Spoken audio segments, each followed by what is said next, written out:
Hello friends, ஒரு calcium ரிச்சான சூப்பரான எள்ளு கருப்பு உளுந்து போட்ட லட்டு தான் இன்றைக்கி செய்ய போகிறேன். 3 இன்க்ரீடியன்ட்ஸ் தான். அதுக்கு ரொம்ப சிம்பிள். ஒரு 10 மினிட்ஸில் செஞ்சு வச்சுக்கிட்டோன்னா ஒரு வாரம் வரைக்கும் சாப்பிட்லாம். ஸோ 2 கப் அளவுக்கு கருப்பு எள் போட்டிருக்கேன். இது வந்து ஆல்ரெடி ரோஸ்டட் தான், அதனால் நான் ரொம்ப நேரம் ரோஸ்ட் பண்ணல. லைட்டாக வந்து ரோஸ்ட் பண்ணிட்டு எடுத்து வச்சுக்கிட்டேன். ஸோ நல்லா படப்படன்னு பொரியும், அப்போ வந்து எடுத்து வச்சுருங்க.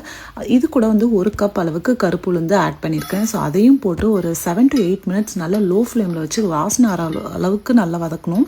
அப்போ தான் வந்து அந்த உளுந்து வந்து வேகும். இது கூட கொஞ்சோண்டு ஏலக்காவும் போட்டுக்கிட்டேன். லைட்டாக சூடாகிடுச்சுன்னா வந்து கடைசி நேரத்தில் ஏலக்காய் போடுங்க. ஸோ லைட்டாக சூடாகிடும், நம்ம கிரைண்ட் பண்ணுறதுக்கு ஈஸியாகவும் இருக்கும். இப்போ இதுதான் வந்து ரொம்ப இம்பார்ட்டன்ட் ஸ்டெப். மிக்சியில் வந்து நம்ம அரைக்க போகிறோம்.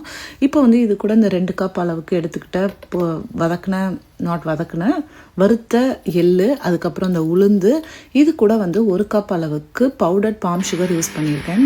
ஸோ நீங்கள் வெல்லம் கூட யூஸ் பண்ணலாம், க்ளீனானதாக யூஸ் பண்ணிக்கோங்க, அவ்வளோதான். இப்போ வந்து இதை ஃபஸ்ட்டு அரைக்கும்போது பவுடர் மாதிரி இருக்கும். ஸோ நம்ம இதை அரைச்சிட்டே இருக்கும்போது பார்த்தீங்கன்னா அந்த எள்ளுலேருந்து எண்ணெயெல்லாம் வெளில வந்து இந்த மாதிரி ஒரு திக் ஃபார்மேட்டில் வரும். ஸோ நான் 2 பேட்சாக போட்டு எடுத்துக்கிட்டேன்.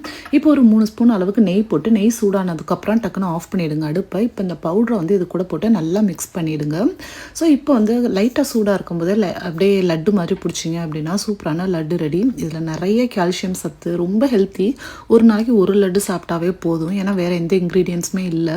இது மேலே வந்து என் பையன் ஃபுல்லாக கருப்பாக கொடுத்தா கண்டிப்பாக சாப்பிட மாட்டான். அதனால் கொஞ்சோண்டு வெள்ளை எல்லாம் போட்டு விட்டேன். ஸோ அது மேலே ஒட்டிக்கிச்சுன்னா பார்க்குறதுக்கு கொஞ்சம் பளிச்சுன்னு இருக்கும் அப்படின்றதுக்காக, வேறு எதுக்கும் இல்லை. அவ்வளோதான், பை.